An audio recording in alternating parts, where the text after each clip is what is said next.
కాకినాడ జిల్లాలో సచివాలయ ఉద్యోగి వాకా లలిత అదృశ్యం కలకలం రేపుతుంది. ఈ కొత్తపల్లి మండలం అమరవీల్లికి చెందిన లలిత తొండంగి మండలం జిఎంపేట సచివాలయంలో ఇంజనీరింగ్ అసిస్టెంట్గా పనిచేస్తుంది. శనివారం విధులు ముగించుకుని వెళ్లిపోయిన లలిత ఆ తర్వాత కనిపించకుండా పోయింది.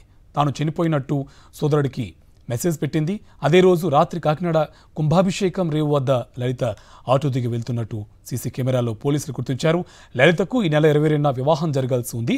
ఈ నేపథ్యంలో ఆమె కనిపించకుండా పోవడంతో కుటుంబ సభ్యులు ఆందోళన చెందుతున్నారు.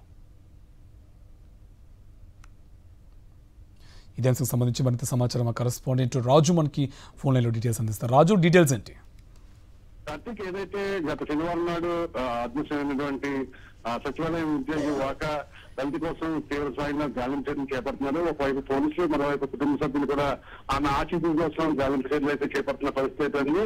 అయితే కొద్దిసేపటి కింద హోపాలయం సమీపంలో ఒక మృతదేహం ఉందని తెలియగానే ఆ బంధువులంతా కూడా పడవేసుకుని వెళ్లి అక్కడ గాలింపు చర్యలు చేపట్టారు. అయితే ఆ మృతదేహం స్త్రీగా మగదన్నది ఇంకా క్లారిటీ రావాల్సి ఉంది.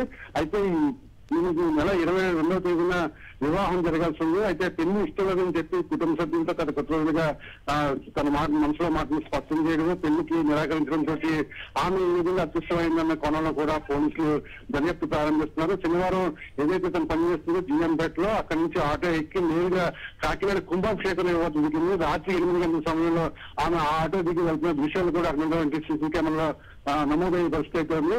అయితే కుటుంబ సభ్యులు ఒకటి అనుమానిస్తున్నారు, పెళ్లి ఇష్టం లేక ఏమైనా అక్కడ రేవులో దూకి ఆత్మహత్య చేసుకుందన్న కోణంలో వాళ్ళు ఆలోచిస్తున్నారు. అయితే పోలీసులు ఏదైనా ప్రేమ వ్యవహారం ఉండొచ్చు అనే కోణంలో కూడా దర్యాప్తు చేస్తున్న పరిస్థితి ఉంది. మొత్తం చూసినట్లయితే లలితకి సంబంధించిన అదృశ్యం మిస్టరీ పోలీసులు కూడా శ్రమిస్తున్న పరిస్థితి ఉంది. మొత్తం మీద ప్రేమ వ్యవహారంలో ఆత్మహత్య చేస్తున్నందుకు కూడా క్లారిటీ రావాల్సి ఉంది. Karthik, thank you Raju.